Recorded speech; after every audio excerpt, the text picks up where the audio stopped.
integration, economic collaboration and political stability. Yet in recent years, the bloc has faced mounting challenges, internal divisions and recurring coups, as well as economic instability and questions of sovereignty, as member states have expressed disappointment over the lack of progress in reconciling with breakaway military-led Burkina Faso, Niger and Mali. As these member states begin to drift away due to harsh sanctions or policies, one looming question remains: is Ecowas at risk of disintegration? This question gained new urgency following the bold declaration by Niger's military leader, who recently stated that his nation's decision to leave Ecowas is irreversible and the alliance of Sahel states will be stable void of chaos.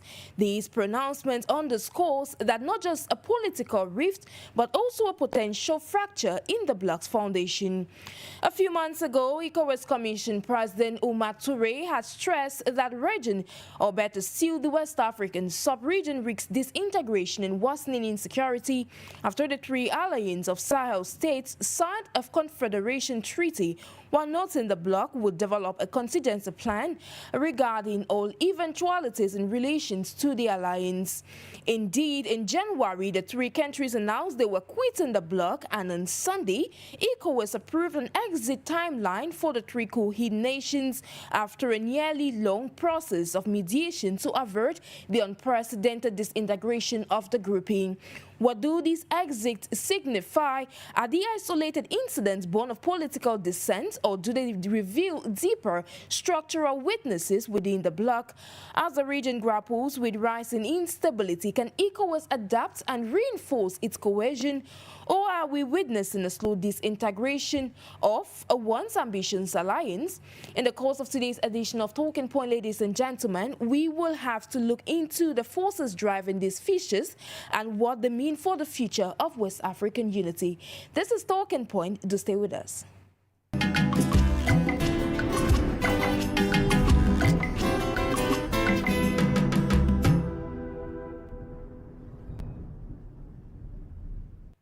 Good afternoon, ladies and gentlemen. Thank you for joining us on Talking Point this day over 4U Media Africa, your Pan-African channel. Like you heard in our preamble today, we're discussing West Africa with the exits from the economic bloc of the West African sub-region, acronym ECOWAS, where we've seen the withdrawal of three countries from that bloc, and we're asking a question: is the bloc at risk of disintegration? Meanwhile, to discuss this topic of discussion this day, I'm being joined all the way first from West Africa by SHITTU, who is a digital news editor, joining us all the way from Lagos in Nigeria. Greetings to you. Good afternoon. Thank you for having me. Meanwhile, we equally been joined by Dr. Stanley FONGOD, Pan-Africanist, economist, and doubles as the CEO of Crosstown FINTECH. Thank you immensely, sir, for joining us. Just to note that you're joining us all the way from the U.S. Good morning. Good morning. Thank you, Sharon, for having me. Thank my co-panelists for joining us well. And we are also appreciative of those who are joining us on our streaming platforms. Indeed, and in the course of today's edition, we shall be diving into these recent and, of course, latest developments that are happening in the West African sub-region, and meets the numerous challenges, the plethora of challenges that are facing the region, from political instability to insecurity amidst others. And now to the bridge with you, SHITTU. You're based in West Africa, and of course, you better comprehend, given that ECOWAS is headquartered in Abuja, Nigeria. Now, what does this recent statement by Niger's military leader Abdurrahman Chani stating that Niger's irreversible decision to leave ECOWAS signals? Do you believe that this latest decision actually signals the bloc's authority as well as relevance in present day amidst the plethora of challenges plaguing the West African sub-region? Well, I did listen to the current military leader from Niger, and I understand the need for them to have a collaborative effort in order to forge ahead, considering their departure from ECOWAS. What we also know or understand is that because they are taking a path that is slightly different from what ECOWAS has always promised, there is a chance that they want to do things differently. And in that regard, they want to forge a more united front. However, it poses a couple of challenges to the West African bloc and even Africa, in its entirety, because what we understand ECOWAS to be is meant to solidify, unify the interest of the African, sub-region, improve trade, and ensure peaceful coexistence. With their exit, what we realized was a weakening of the counter-insurgency approach that existed. However, it looks like some of these countries have begun to improve economically, meaning they are testing and trying new economic models for which there is a chance that they will grow and be better than what they used to be. Where I have most issues with is the fact that the civilian president that was ousted, is still under some sort of encumbrances, some sort of limitations. I would expect that his full rights as a citizen should be restored, as a former president should be restored, and he'll be free to do whatever it is he wants to do, because I do not see how he poses any existential threat at the moment to the polity. So while they are trying to build a consensus and a front, because they are all military governments, we know that military governments are not as sustainable as some think, because there are usually internal concerns. Some are concerned about poor representation in the government. Some are concerned about, how they can collaborate, because 3 countries out of the number of countries that make up the West African region cannot do much as compared to when you have everybody doing things together. So, while they have a different front or a different group, it should not hinder trade and investment, traveling, tourism, amongst West African states. Yes, everybody could, have a different vision of the future, but that should not be a reason for which we will not be able to live as neighbors, live as friends, or collaborate in terms of trade and investment. So these are my immediate concerns. Thank you so much, SHITTU. And of course, they are just in line with present-day happenings. Now on to you, Dr. FONGOD. Listen to your co-panelist with his opening remarks as far as that today's topic of discussion is concerned. But it's often said there's this African adage that goes, a divided house cannot stand.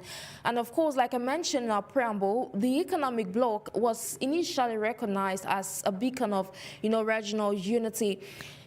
Could we say that member states or within the regional bloc of ECOWAS are prioritizing or are not, we stated that prioritizing national sovereignty over regional unity, and to what extent, over what expense are these different member states are doing this, and at what cost?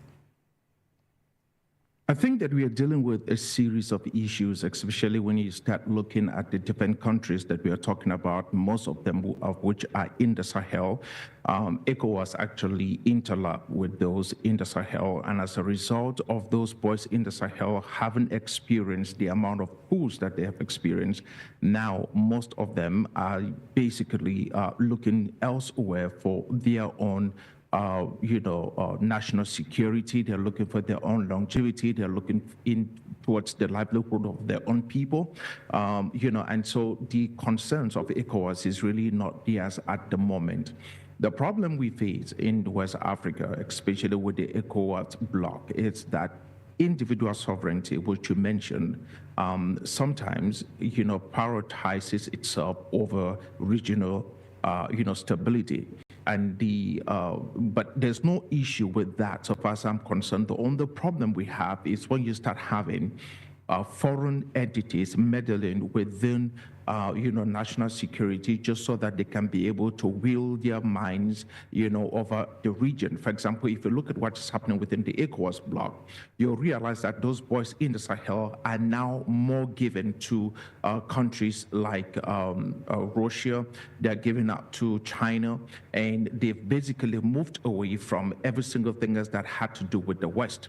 Meanwhile, the boys in the South, in sub-Saharan Africa fully, are still, holding on to the Western power structures. And so we have this divorce between those who are holding to the East, those who are holding to the West, and then we have the local populace, the local population that are asking themselves, how can we be able to find any kind of a meaningful way of life when we are at the crossroads of, the powers that be? I think that we have to come into a place where if ECOWAS will have to survive, ECOWAS will have to become Pan-African in nature, which means that whatever policies that they do carry out has to be policies that would enhance the ideals of the African. Whatever policies that they try to be able to ignite, whatever it is that they're doing, even if it is in conflict resolution, even if it's trying to deal with the issues of, toppling governments, that's what those boys in Sahel has done. They have to be a little bit more clear as to what their intentions are, and then prioritize the ideals of the people over, some phantom notion of democracy, which in itself has become a problem, especially to those boys in the Sahel. You would think that military rule is a bad thing until you show up in places like Niger, you show up in places like Mali, you show up in places like Burkina Faso, where everybody seems to believe that that's, on the contrary, they enjoy, being under military rule, which means that whatever civilian rule was in place was so bad, that the people right now basically prefer whatever they're getting from these hunters, to become something else that they truly, love. So we are seeing a lot of economic progress taking place in countries like Niger. We are seeing Mali basically holding its foot down when it comes to fighting insurgency. That is a spillover from countries like Libya, coming deep down from the Sahara.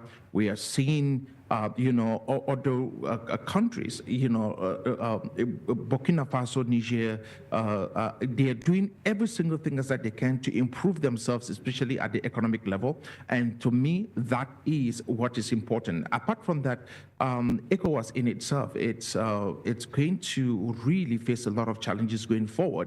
And the reality is they have to be able to understand what the people want.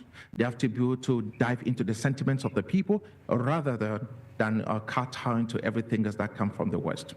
And I'm not proposing that we should actually align with the East either. What I'm saying is let the ideas of the African prevail. We Africans, we have the capacity to solve our own issues. Indeed, Africans can solve their issues like you stated, Dr. FONGOD. That is the case we're seeing in West Africa with what's happening with those of the Alliance of Sahel States that meets in other parts of the African continent. Let's not be biased, but other way. Now, onto you, SHITTU, you listen to Dr. FONGOD and his point of view as far as that is concerned. Now, moving forward, in the race or in the face of those numerous coups which we're seeing across the West African sub-region, do you believe can ECOWAS effectively balance its political and economic mandates in this present era? Well, with every challenge comes a new strategy to solve the contentions and the concerns. I think the exit of these three countries is actually a wake-up call for ECOWAS to rejig its mechanisms, its policies and operations. One of the things that has concerned or that has worried a lot of onlookers is the fact that there will be polarization of interests in the region. Democracy versus security, sovereignty, anti-Western narratives, and all of that. All of these may create divisions because, again, we have a lot of economic and political or diplomatic, existing like call it pacts and agreements with various countries across the world. Therefore, we may begin to look at things a little differently as to if ECOWAS has the mechanism to fix the perception and forge a way ahead, it's totally up to them. I don't know if there's an internal arrangement to say that beyond sanctions that were initially given, if other states or other countries decide to exit, what is the way forward? So I think with the crop of leadership at the moment, they'll be rethinking strategies. Oh, we may not be together as ECOWAS, but we are still together in the same region. We are still contending the same problems. We are still having to address the same concerns. Our citizens still move, between countries within the borders. Therefore, there has to be something that ties us down. And I agree with Dr. FONGOD about the fact that we must move ECOWAS from the regional mindset to the Pan-Africanist mindset, where we look at things, the sum total of things from the bigger picture as against just a regional basis. Up to this moment, we do not have trains that will move us from West Africa to East Africa, for example. Africa has come a long way, and by now we should be thinking of things like that because it improves mobility, it improves tourism and investment, it improves travels, it makes us want to see more of ourselves as against what, the average African person who thinks of holidays or vacations and is thinking to leave the continent. So there's a lot that we can do together, and in spite of the changes, in spite of the will I call it the regional, the lack of cohesiveness, we can still do a lot together without unnecessary disaffection amongst the member states. Indeed, and of course, what affects the economic bloc of the African continent might literally touch other parts of Africa. Dr. FONGOD, do you share the same opinion as your co-panelist? Absolutely. I do believe that there has to be a lot that needs to be done, especially on the economic front.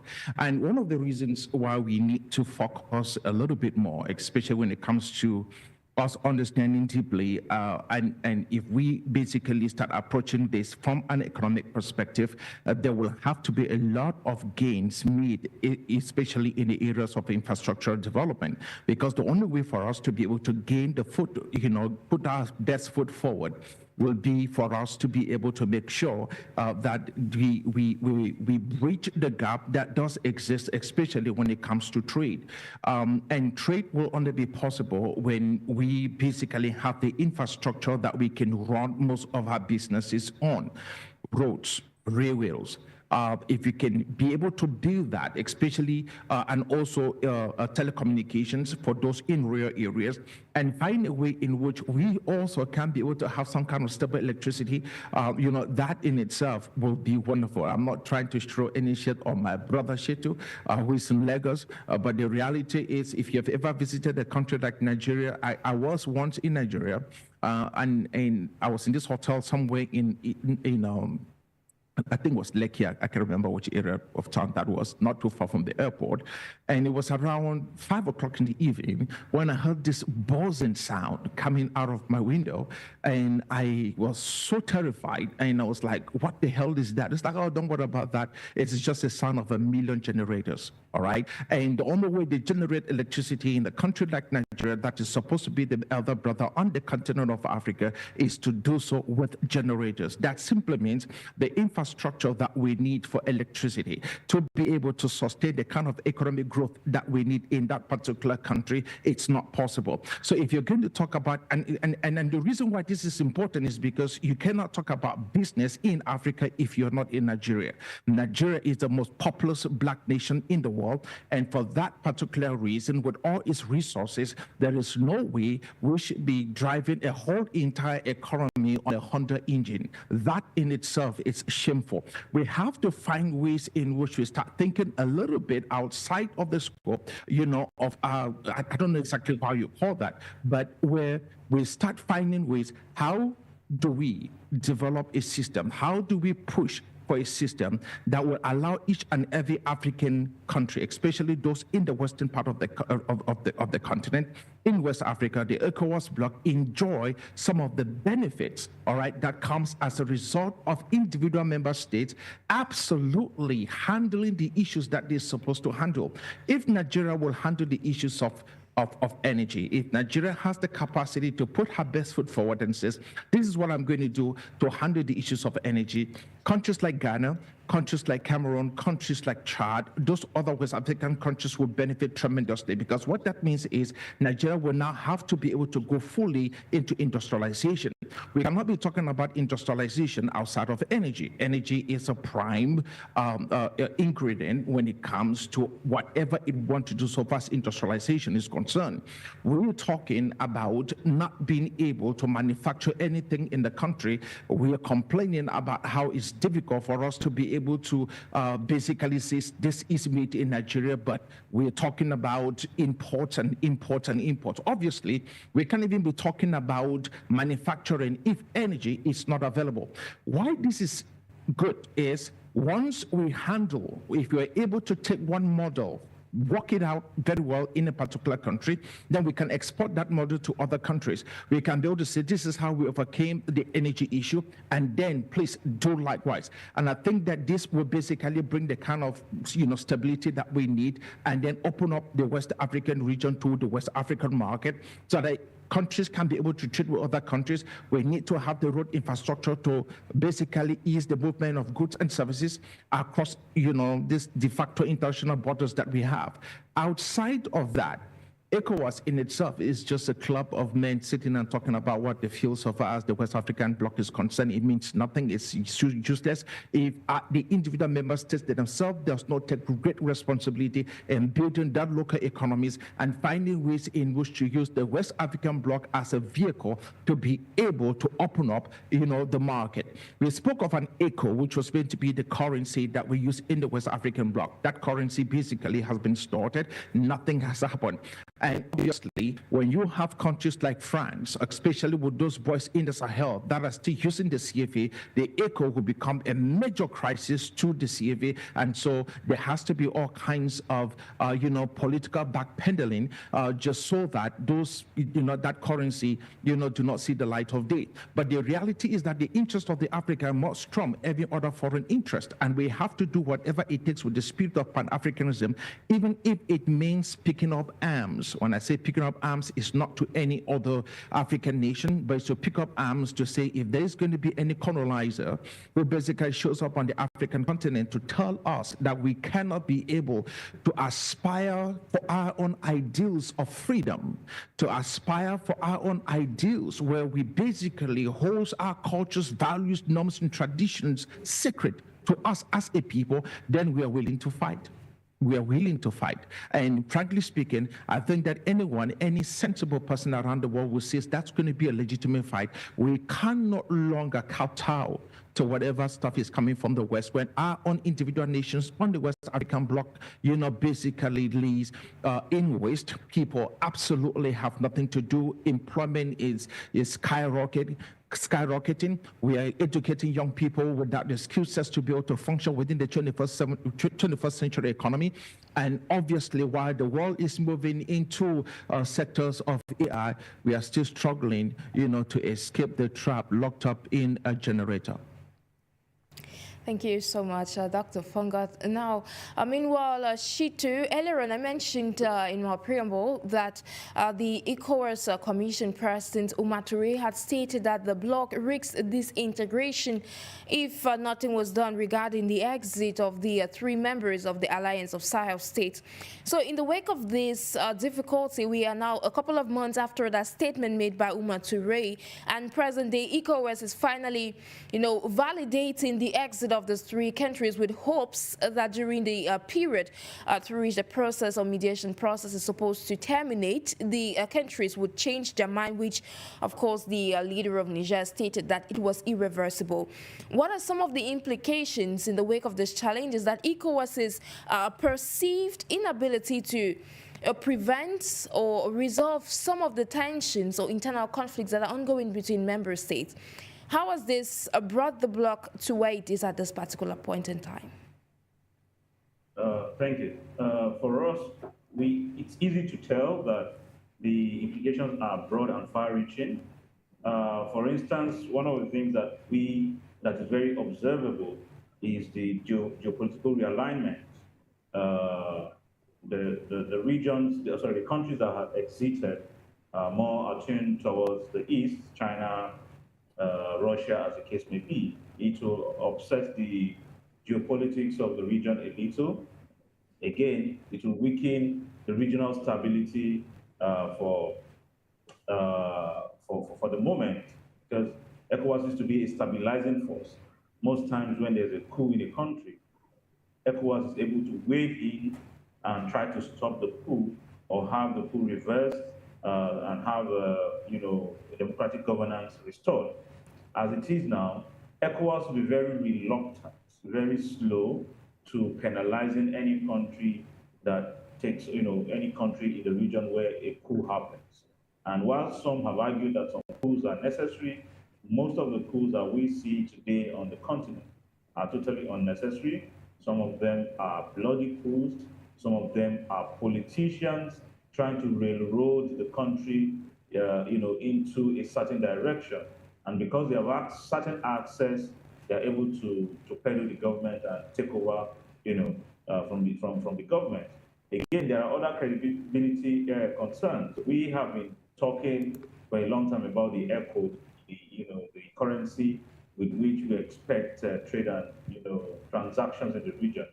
We've not seen that. So ECOWAS has to do a lot by going to the drawing board to see how it can strengthen grassroots engagement.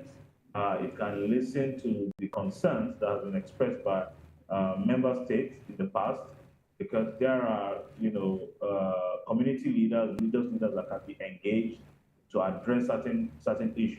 For instance, the average African wants to know, how has ECOWAS improved employment rates, in the various countries?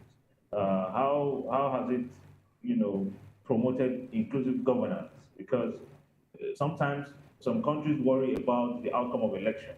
If elections hold and the elections are not satisfactory, has ECOWAS been able to ensure that member states are able to look at their extant laws and address the concerns of citizens who are not satisfied with such elections? Because most times, the reason for instability in countries is because you have an election that has not gone through the right process, and people do not believe that those who have emerged are their leaders, and therefore they begin to foment trouble. So in the immediate, what ECOWAS must do is to strengthen regional security, because while we assume that we've been splitted into ECOWAS and a new alliance, AES, the problems affecting the entire region has remained the same, and it has to be tackled holistically, collaboratively. If we decide that everybody should pull out, and 2-3 countries form an alliance to fight their own internal struggle, then we will not make a headway. So there is more in being together than disintegrating. But again, each state was admitted into ECOWAS voluntarily. They were not coerced. So coercion cannot be a tool for readmitting them or forcing them to join the regional bloc. Indeed, Shittu, FOWORA, and of course, it's worth noting that in the wake of all these challenges, Ecowas would have to stand steadfast and, of course, brace up in challenging or better series of some of these happenings. Now, Dr. FONGOD, how much external influences, because earlier on in your response you cited the collaboration with external factors or countries like France and others. Now, in the wake of these external influences, how might external influences such as foreign partners and economic pressures coming out of the bloc contribute to weakening further the regional bloc?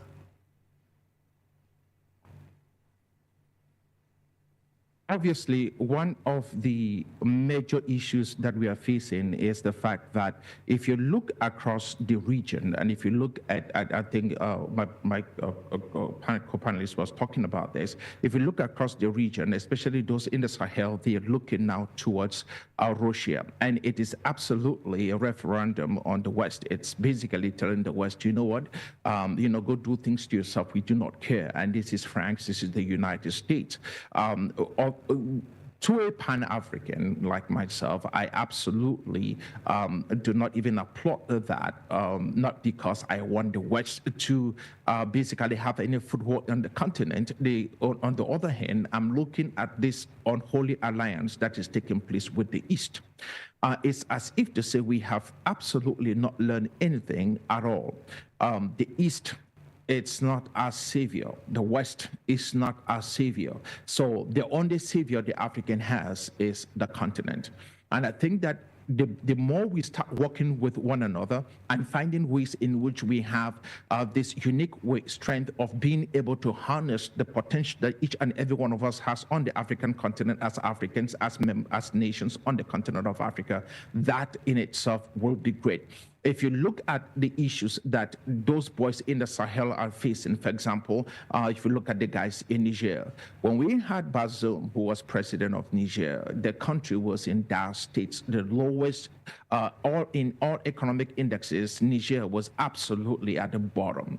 They were literally in hell. But now, after the military coup took over, certain revelations in relationship to the exports of uranium, came to light, where France was purchasing it at 70 cents per kilo. Meanwhile, it's being sold in the world market, at $200 to $300 per kilo. So the idea becomes, what will France do about it, especially in light of the fact that they have been milking the whole entire country dry. Meanwhile, the people in the country were absolutely suffering on the natural resources that is theirs.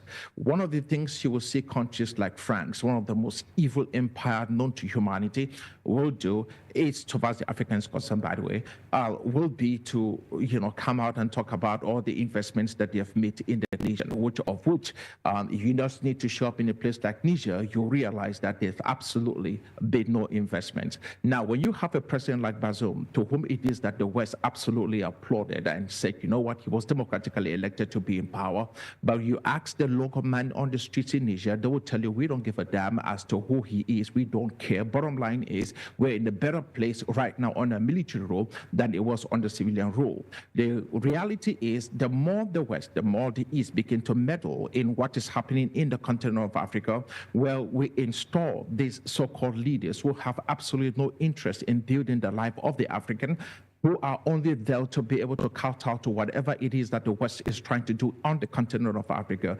We will always be in problems. We have to find a way in which we bring into power those who understand the ideals of the African and espouse those ideas as Pan-Africans, so that all of us can fully be able to enjoy what this continent, means to us, meant to our forefathers, and will mean to our children, in times to come. We have to be able to have those ideas. I don't think that we should be able to be talking on the continent of Africa about who we align with, whether it's be those with the Anglo-Saxon mindsets or the Francophone mindset, I don't give a damn.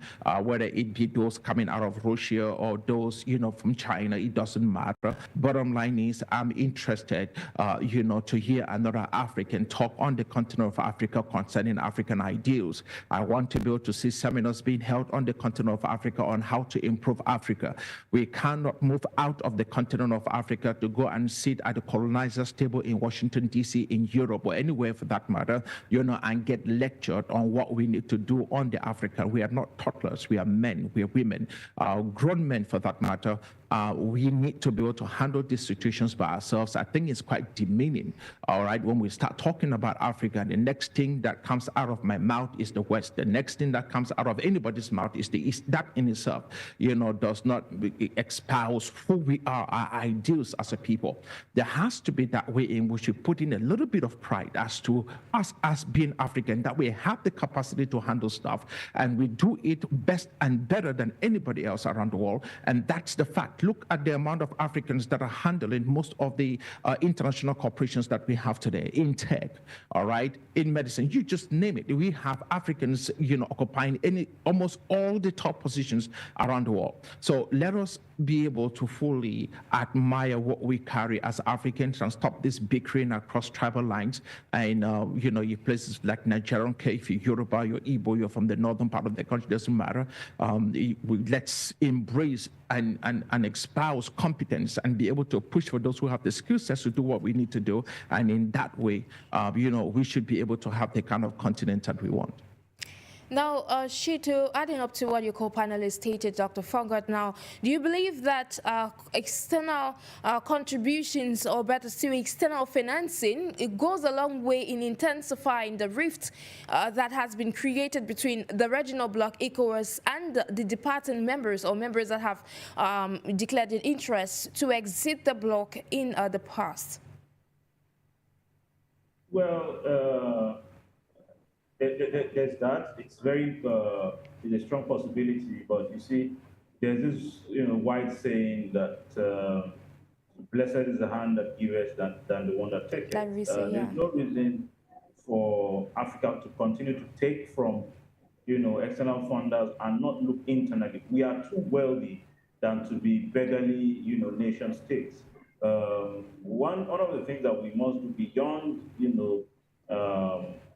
financial benefits and aids and all that is to look inward, to reform the leadership structures, the decision-making structures that make some states feel less taken along. That way, everybody will feel like a stakeholder in the process.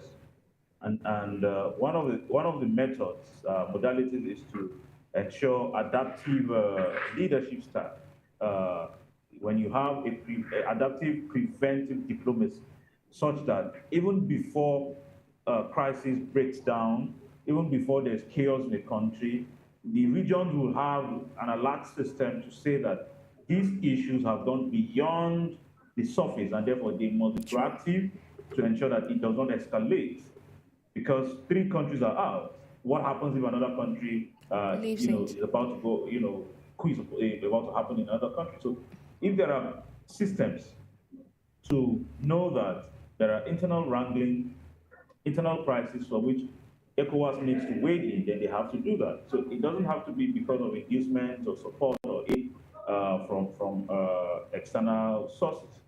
They must also improve regional trade. One of the reasons for which this ECOWAS exists is regional trade. That must be done in such a way that we will import less from outside and import more from ourselves. Just recently, Ghana did say that they will start importing petroleum products from Nigeria. I think there was an export to Cameroon.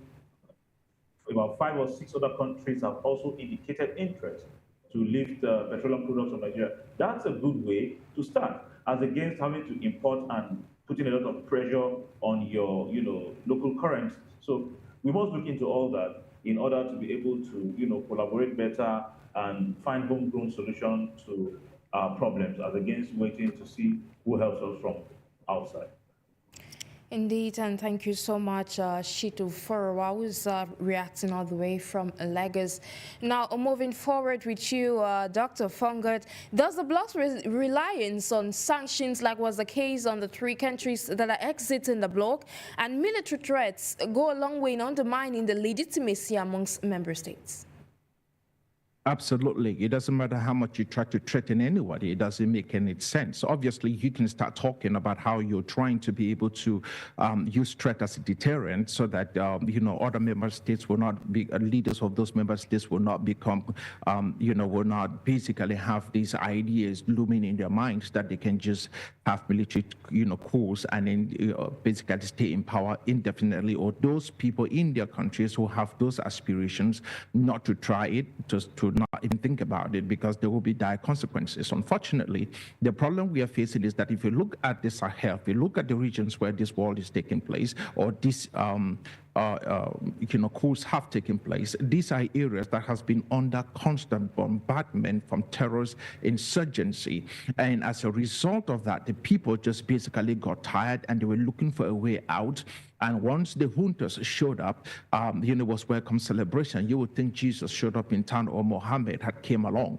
The idea was we had to do whatever it takes, to protect lives and to be able to make sure that we have some folks with a little bit of fortitude, with a little bit of desire to actually help the people and stand with the people. So I think, that the threats to those boys in the north, it's a little bit too late, and there's really not much to be done because the people, all right, the citizens of these nations absolutely welcomed the juntas. And it was not as if to say they were coerced into, no, they basically celebrated, went out on the streets, and they were jubilating because they welcomed the news and they saw this as a breath of fresh air so that the nations can at least start. Look at a country like Niger.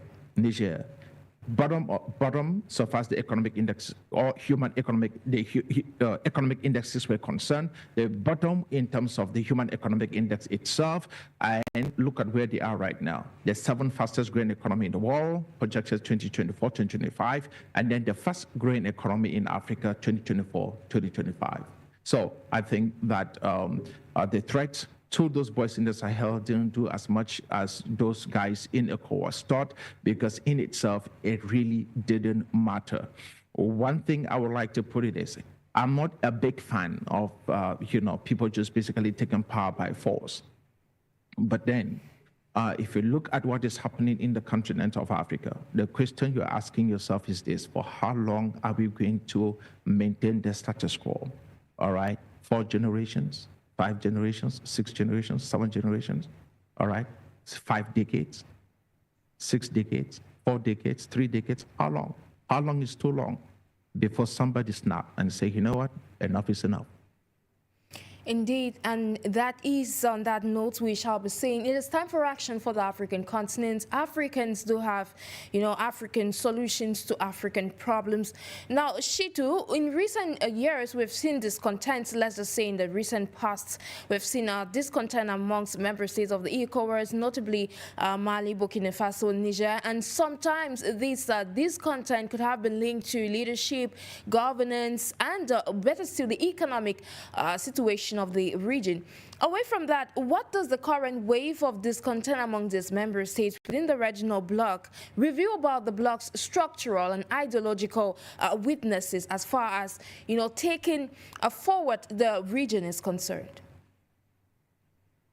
So it is clear that one of the reasons why coups happen is due to internal wranglings and discontent, dissatisfaction with government policies and style, of leadership.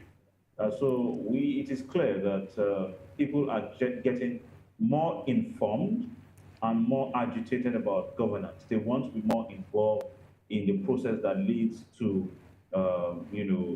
leadership that helps them to stabilize.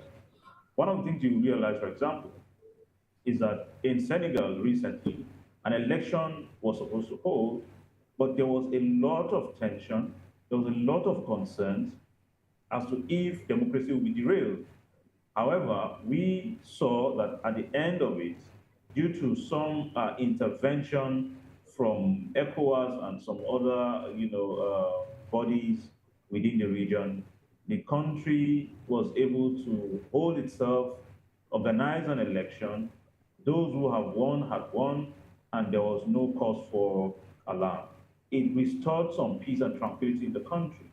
We saw the same or similar in Ghana, where a lot of people were concerned about the political direction of the country, the economic fortune of the country, the stability of the country, the cost of living and all of that. And then citizens decided to vote differently. And so even before the election was officially announced, we had, Baumia, the vice president, who was also a contestant, coming out to voice, his appreciation. He was able to reach out to his opponents and say, congratulations. That dulls the tension. That caused a lot of people to have hope in the system. That is what we expect of, of countries where mechanism of governance is strengthened. Now, the reasons why, what we see when countries exit from ECOWAS is not just a problem. It is the indicator that there was a problem. That problem was not resolved. So I hope that there will be quick mechanisms to check, to ensure that once a country is undergoing certain turmoil, it's able to rejig itself and follow democratic, ethos and the ideals, universally agreed ideals. For example, one of the concerns we have from the countries that exited the Ecowas region is the ban on media, the slamming of journalists. Some have been missing for a while now. Again, the Brook, you cannot disagree with military governments. It is either you go by their views or no views.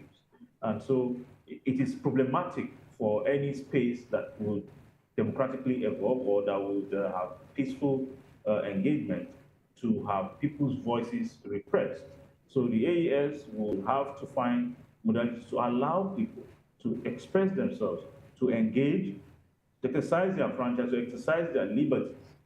And when they stretch for too long, military leadership stretch for too long becomes very, very disturbing. We hope that with what they have said so far, they are able to organize an election where there will be inclusion of all parties concerned and people will be voted for from their regions, from their local governments, from their counties, to become the voice of the people. The military was not elected. They only took over power. It means that they do not have the mandate of the people, regardless of how colorful it seems, regardless of what they say they want to come and check, corruption, they want to restore sanity and direction in the country. It still boils down to one thing. There is no limit to how long a military president can stay unless he places such a limit for himself, because it's a suspension of the Constitution. And when you suspend the Constitution, you become law unto yourself. It's whatever the president says that becomes law. So a president can rule by fiat, totalitarian decrees and all that, because it's a military government. Don't forget that just recently, South Korea started, the process of, impeaching its president simply because he had wished or he had planned to adopt the martial law, which will suspend the Constitution and allow him to operate like a military. So it is no longer, it is already going out of fashion that people will take on military garb and overthrow government. But that in itself is not the problem. The problem is that we need to solve internal concerns of the citizens, involvement, engagement, the civic rights and responsibilities of the citizens, so that they do not begin to group themselves or begin to see themselves differently as to wanting to topple government, as we saw in the 3 states that have now formed alliance with the Sahel. I do agree with you, SHITTU, and of course, looking at what's happening within the West African sub-region, this issue of leadership and governance has been re-echoing. It's been happening on the African continent. We've seen it from region to region and not just peculiar with the western part of Africa.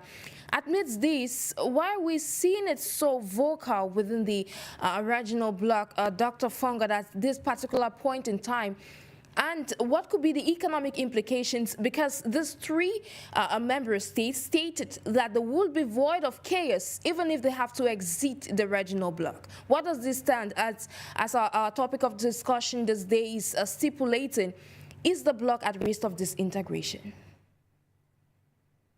Right. On the economic front, obviously, there's going to be a little bit of a hiccup, especially when it comes to trade.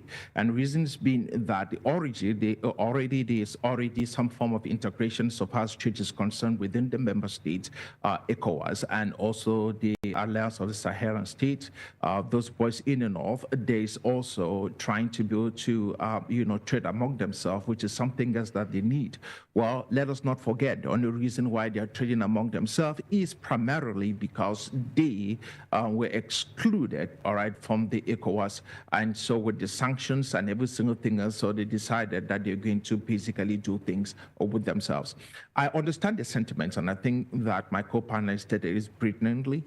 In an ideal world, obviously, we want to be able to make sure that there is some kind of a continuation so far as democracy is concerned, that somebody comes to power and then the will of the people speak again, and the person either stays in power is taken out, and then we respect the Constitution so far as term limits is concerned, and we are able to make sure that journalists are safe, and those who basically report objectively so far as the news is concerned can do so without fear.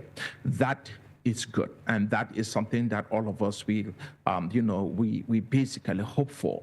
Here's the question that I'm grappling with. Number one, for how long are we going to, be in a situation where someone comes to power, or either a couple of people comes to power that has no interest at all for the people, not the country to which it is that they have been elected to serve, that has all of their interest in catering, for the colonizer, in catering for the colonial structures, in catering, for the West or the East. At what particular point in time do we say, this has to stop, especially if you have been in a country or in a particular environment where, 4 decades later, 5 decades later, 6 decades later, is still the same thing? At what particular point do you say this thing must have an end? So we have come into a place where we have to be able to fully understand that whatever it takes, we have to do whatever we have to do to be able to make sure that the desires of the people in these individual nations are fully respected. If the people say this is the kind of government that they're interested in having, maybe we should be able to have some kind of a consensus on the continent of Africa that says, okay, this is the kind of democracy that we're interested in having. I mean, however we want to term it, this is exactly what we need. And if this in itself does not hold sway, because the kind of things that you're doing is absolutely against the will of the people, the ambitions of these people, the aspirations of the people, maybe we try something else. I think that this whole entire stuff where we have to constantly be thinking that, for us to be able to be accepted by the global community is to speak on the fact that we embrace a democracy. The question is democracy as defined by who? All right? Or democracy to whose interest? Or democracy that espouse whose values? Is it the value of the African? Or is it the values of the West? So for me, I think we really have to think a little bit deeper, within that, or otherwise it will always be a major crisis where we begin to have great difficulties as we struggle to be able to do the things that we are supposed to do. Africa needs Africans. And I think that we need us to be able to help us understand what we must do, how we should do it. And that, so far as I'm concerned, will be the best thing that can happen to us. On the economic front, every single thing else will happen now. The unfortunate situation is that there are small to medium-sized enterprises that were doing businesses, in the Sahel that will probably not be able to continue doing business in those areas. So obviously, most businesses in these other countries in ECOWAS will suffer. I thought that by this particular point in time, we're going to create some kind of an economic free zone, like maybe the ECOWAS zone in itself, so that we can be able to basically attract foreign direct investments into the region. And that way, that funding will also be able to help startups, all right, and find ways in which we can build some kind of a robust system to basically push broadband technology, increase our digital footprint, send out internet connectivity into rural areas so that we can get people participate in some kind of an e-commerce platform, have people participate in fintech, okay, folks who are basically using financing technology, have people to do many things that has to do with tech in those particular areas, and then basically most of the unbanked people of the world on the continent of Africa, get them in some kind of a banking structure, which will come as a result of fintech. But the way things are, it's increasingly getting difficult because we are always looking out for other people, and the only people we are not looking out for is the African. Like you said, Dr. FONGOD, Africans should look out for Africans, and on that light, I would like to stay with you. How can the spirit of Pan-Africanism, which is gaining momentum across the African continents, thrive amidst these plethora of challenges? I think that one of the basic, tenets of Pan-Africanism is the fact that Africa first. Africa first, Africa first. I'm a huge fan of the philosophy and the political ideas of a man like Donald Trump. And the reason for that is because of one single speech he gave at the United Nations. Donald Trump said, America was great. America had the biggest military. America had the best economy. America was doing very well. And everyone at the United Nations laughed. They were laughing as he was making those statements.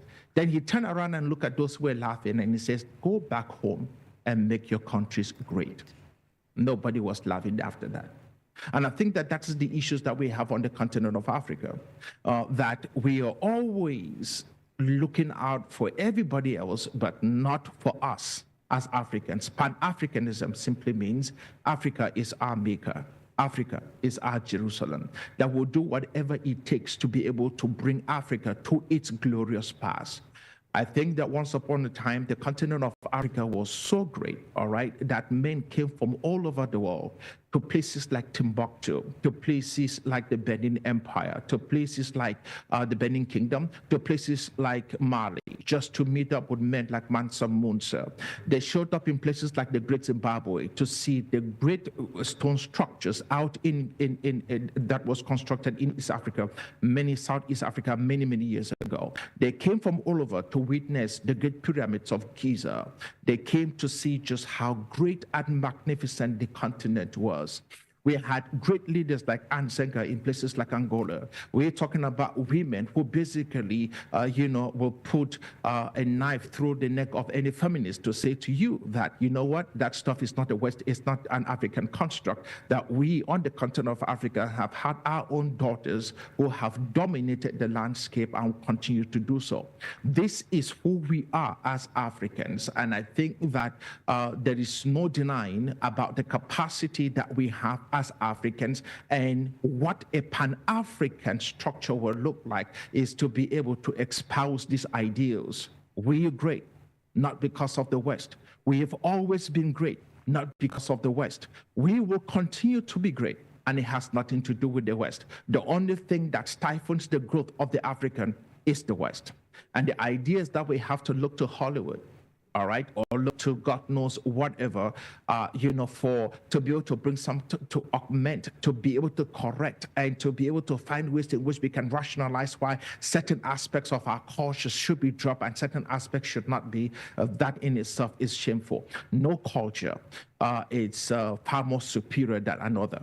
We all are Africans, and we must embrace that, learn mindfully well, that is who we are. And believe me, if you fully understood exactly how powerful and how beautiful our cultures are, and if you look across the continent of Africa with the many different cultures that we have, all right, and the many different ethnic groups that we have, it creates for us a very beautiful picture, a mosaic of greatness as to who we are as Africans, and we must be able to embrace that. Africa is great indeed. SHITTU, do you see the Ecowas regaining trust and cooperation from the disillusioned member states that is those that are seeking exit from the bloc like Mali, Burkina Faso and Niger? Yeah, it depends on the rules of engagement that they put out going forward, because regardless of the disaffection between both sides, how you relate matters a lot. Someone can have a certain mindset today and change his mindset tomorrow because you've done well by that person. Just because they are no longer in ECOWAS does not mean we have become enemies of each other. Like Dr. FONGOD said, it is Africa first. Whatever we do that's going to enable and make Africa better, we should do it. If we are going to do anything that will support ourselves to become better citizens, better humans, more fulfilled region in the world, we should do it. Because there is no country that is an island. You cannot operate on your own. You need the collaborative efforts, of your neighbors, of your friends, of your supporters to be able to push forward. Therefore, while we have this issue at the moment and we are trying to see the way forward, we hope that African countries will not see themselves as enemies. It has to be that we continue to engage in, look towards political integration with mutual respect for one another. Because only then can those who have disagreed with us today say, you know what, we disagreed yesterday, but today we are coming back to. So I look forward to that cooperation. And just beyond having an ECOWAS, bloc that is just there in name, it must be seen to operate, in activities. It must be seen to operate in purpose. It must be seen to deliver on its mandate before it will have any relevance, as the case may be. Now, Dr. FONGOD, you listened to SHITTU as far as that is concerned, but moving forward, we've stated in our previous conversations that there are some loopholes that do exist as far as the economic bloc is concerned within the Ecowas, and citing deeper governance issues. With that said, Dr. FONGOD, could you say that some of these recurring coups which we have seen and some of the issues which we've cited so far are just going in line to state that there is a need for reform within the regional bloc? Absolutely. There has to be, we really have to push for reforms, and the ideas that ECOWAS in itself will continue to become an arm of the West, without us fully understanding how we can be able to, get the people, because ECOWAS is there as a result of the member state. The member state do exist because of the people. All right, so the population, members of these individual countries has to be able to enjoy the benefit, all right, of this organization called ECOWAS. Once that is not the case, then I think that there is really no need to have an organization that will not cater for the needs and ideas of the people. We have to be able to make sure that we push towards that. We keep talking about something like the ECO. The ECO was supposed to be this bridge that basically helps most member states to achieve two things. Number one, have a monetary policy that is quite uniform across the board so that we don't get into issues of inflation, and then find ways in which we can be able to structure the whole entire bloc so that we can have some kind of a free trade area, so that somebody who has a product in Ghana can sell to somebody in Nigeria and then be able to pay for that without thinking about having to buy the dollar, all right, to settle the debts in dollar. You can just basically use the ECO to settle those debts. What that will do is it will also cushion our local currency from issues of inflation like what Nigeria is facing right now. We have to be able to find ways in which we truly understand that for us to operate together, that ECOWAS is a good organization. It is brilliant. The ideas are brilliant. Unfortunately, it has been corrupted, by the West. It has been corrupted with these ideas that they have to cater for the West. And that in itself has stunted its growth and it has stunted its progress.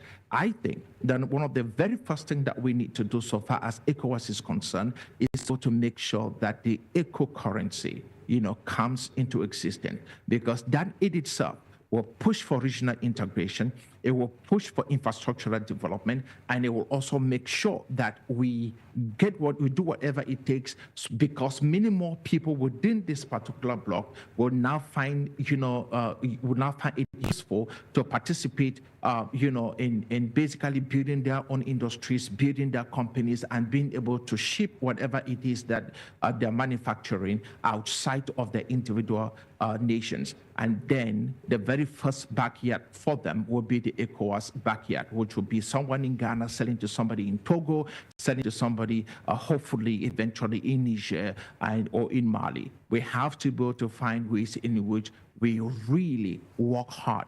I think that those boys in the Sahel, because I know they espouse the Pan-African, gene in them, if they will be able to see and understand that ECOWAS has become Pan-African in nature, that is no longer an arm of the West, then there will be no need for them to stay where they are. They will have to reintegrate, because it will be to the best interest of those nations to become part of ECOWAS, especially on the areas of trade. If you can't trade outside of your country and And if you cannot get small to medium-sized enterprises within your country to be able to be exposed to a wider market, then you will stunt the growth of these small to medium-sized enterprises, and eventually, you will end up killing those companies that are really trying to do what they have to do.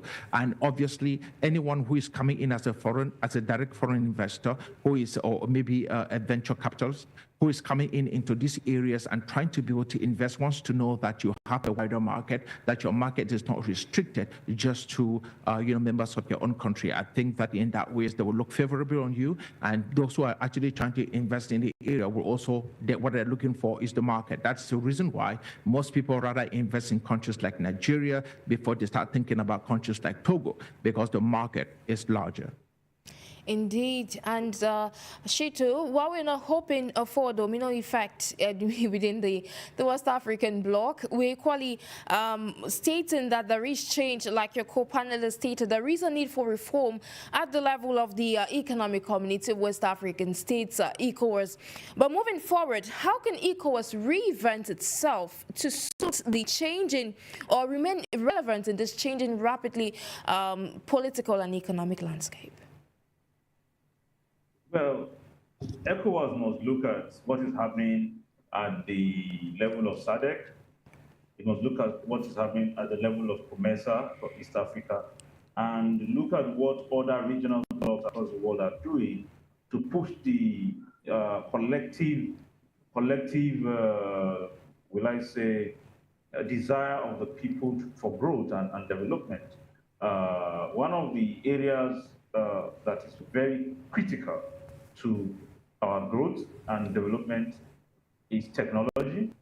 The second one is climate change. You see, most of the crises we have in the region are tied to issues of climate change, and there seems not to be enough intervention to ensure that crises and disasters are averted, because government has provided facilities and modalities for people to be able to live, in spite of the challenges of climate change.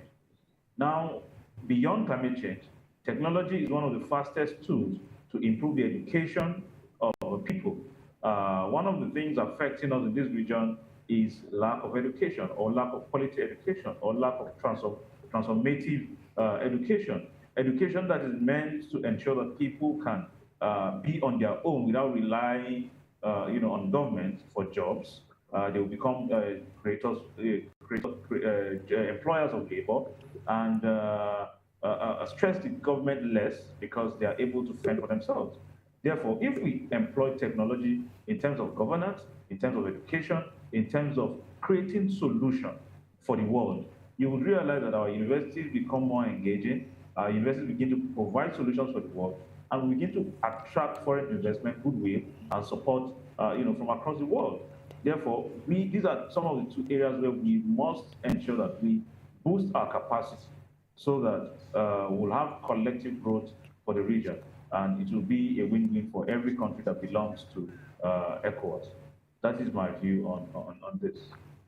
I'll be coming back to you, SHITTU, because we're gradually coming to the end of today's edition of Talking Point. Just to remind our audience that you're watching Talking Point over your Pan-African channel for you Media Africa. Today we're focusing on the regional bloc of the western part of the African continent, ECOWAS, and we're asking the question: is the recent exit from the bloc a signal, or is the bloc at risk of disintegration? Now I'll be coming back to you, SHITTU, before we wrap up today's edition, but I'll take you, Dr. FONGOD. Now, we are not hoping for domino effect. We are not hoping for disintegration, like I mentioned earlier.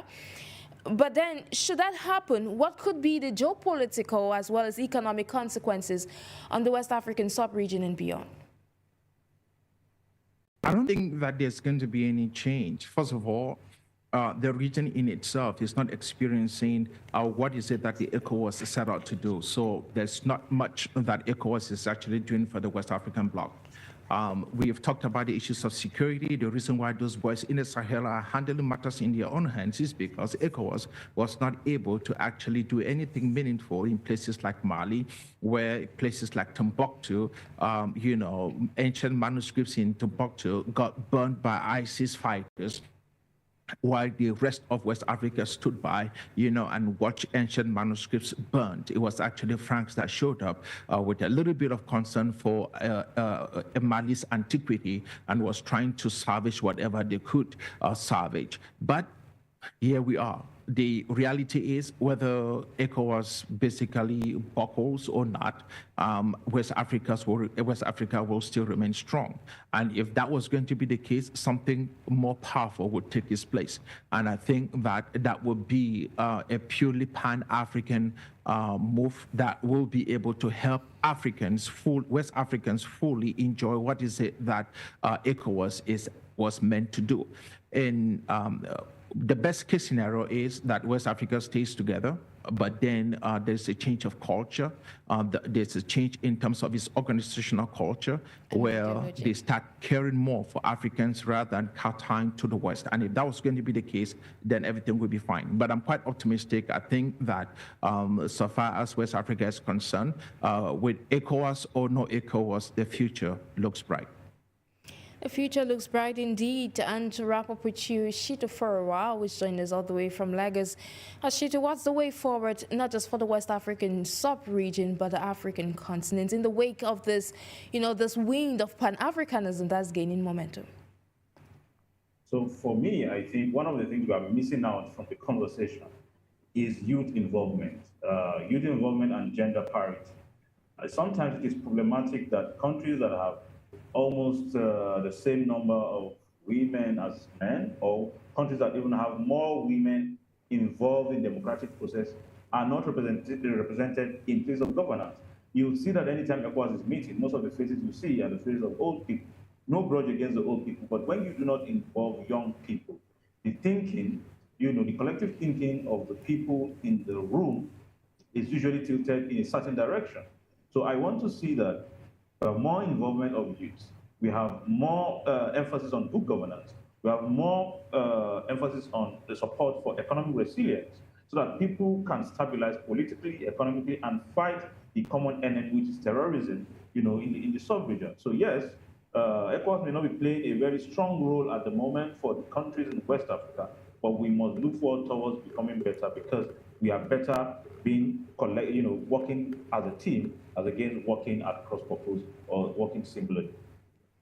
Thank you, SHITTU FOWORA, digital news editor, joined us all the way from Lagos. I call say thank you. Dr. Stanley FONGOD, you joined in your capacity as a Pan-Africanist, economist, and the CEO of FINTECH. It's been a pleasure being in your company this day. And on that note, ladies and gentlemen, we'll be culminating today's edition of Talking Point over your Pan-African channel for you, Media Africa. Thank you for watching. Thank you for listening, and to stay in company of our numerous programs. Bye-bye.